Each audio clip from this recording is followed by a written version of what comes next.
उसको आपने गलत बंद किया हुआ है।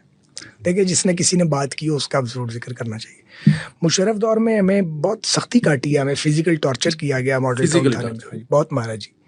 एक साहब होते थे, मैं उनका नाम जरूर लेना चाहता हूँ ताकि उनकी फैमिली को पता हो कि वो कितने घटिया आदमी थे। उनका नाम था मेजर जनरल नदीम एजाज। ये वही साहब हैं जिन्होंने अकबर बुगटी को कत्ल कराने में और मुशर्रफ से लड़ाने में अपना रोल प्ले किया। लाल मस्जिद के जो घिनौना काम हुआ उसका भी ये शख्स जिम्मेदार है। मुझे नहीं पता दुनिया में अब है हयात है या नहीं है। ये सैडिस्ट है, था या है मुझे नहीं पता। और ये ऐसे अफसरान कलंक का टीका होते हैं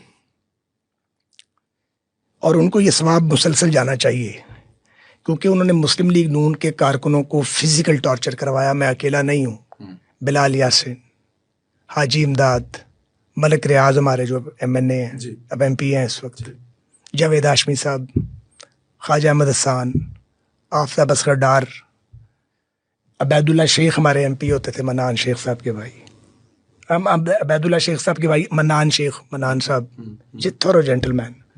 मैं ये फिजिकल टॉर्चर करवाते थे हमें। मॉडल टाउन थाने में इन्होंने हाथ पांव बांध के मरवाया था।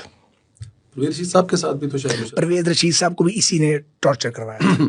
ये जनरल मुशर्रफ का रिश्तेदार था। परवेज भाई को 2 बार टॉर्चर किया गया है, ट्वाइस। तो मैं कोई नाम भूल ना जाऊं, यानी ये आदमी था कल्प्रिट ना, खराब करने वाला। तो वो फिर इन्होंने हमें टॉर्चर किया बड़ा। पहले तो तोड़ने की कोशिश की बहुत, फिर इन्होंने टॉर्चर किया।